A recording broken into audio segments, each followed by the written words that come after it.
Hi everyone, my name is Kevin Knowles and this is my Module 1 for data analysis and assessment. A little bit about me personally. I'm a special education teacher currently. I teach in Chicago. My experience so far has been that I'm kind of in the minority of people who are taking courses here at Fort Hays.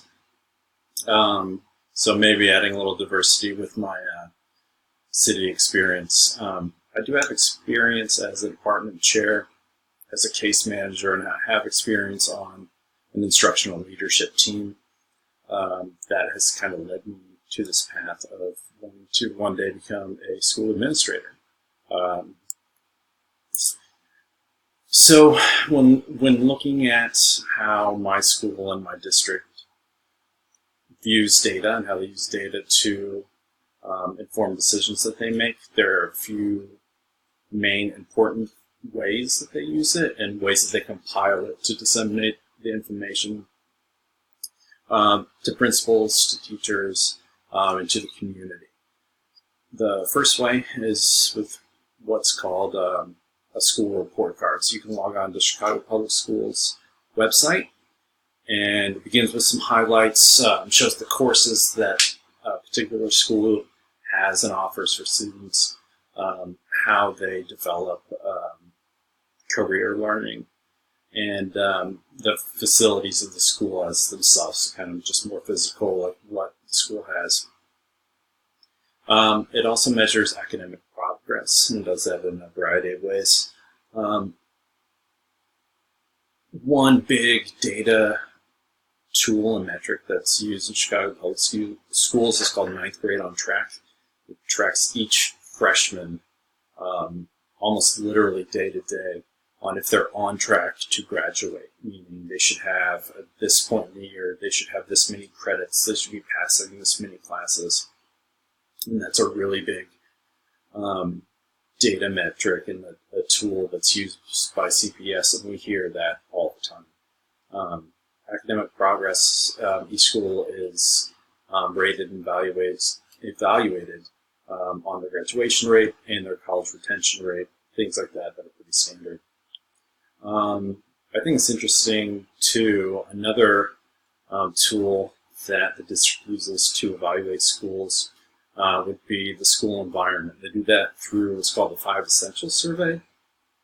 That's given to teachers, to parents, to school staff, and to students. It's a survey. There's tons of questions on it. It's really important. We carve out time during, I think, multiple school days, make sure students have it done and that staff has it done.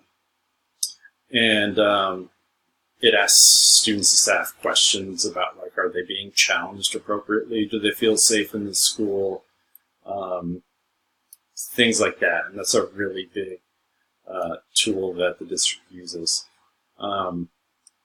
Also taken into account is per student spending, class size, other really traditional tools that most schools use and most districts use. So currently, my views that I have on data would be that data is used as a tool. It's used as one of many tools for assessing staff and student learning.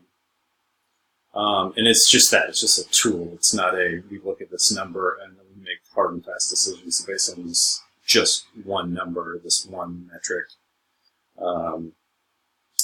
I think, especially in terms of looking at it through the scope of teachers, I think that data must be non-evaluative. I think that data can provide you insights into a lot of different things, but it shouldn't be used to evaluate teacher performance. I also think that data should guide instruction. Data guides a lot of my instruction. And I also think that it should empower teachers to do well, to make better decisions, to reflect on how they present information to the students and what they're teaching. As far as growth areas for me, in terms of data, I'm almost completely unfamiliar with financial data and how, like, budgetary type items. I've never looked at it. I don't know what's taken into account. So I'm hoping to learn a little bit about that. I'm also hoping to learn some things about using data in terms of making decisions as a school administrator. Again, I have no idea what administrators should be looking at, how they make top-down decisions based on some of the data and the numbers that they see. I have almost no experience there. Also, I know that some of these data metrics, or a lot of them, are used to meet state standards. And I'm not even sure what the state standards are that would be needing to be met by a school or a potential school that I might be in a leadership position at. So I'm hoping to learn there as well. And for my plan, I'm here. I'm going to participate, and I hope to learn to implement data in a new way. I think I'm pretty good currently at using data in instructor role, but I'll probably have to relearn how to use data in the new role as a potential administrator.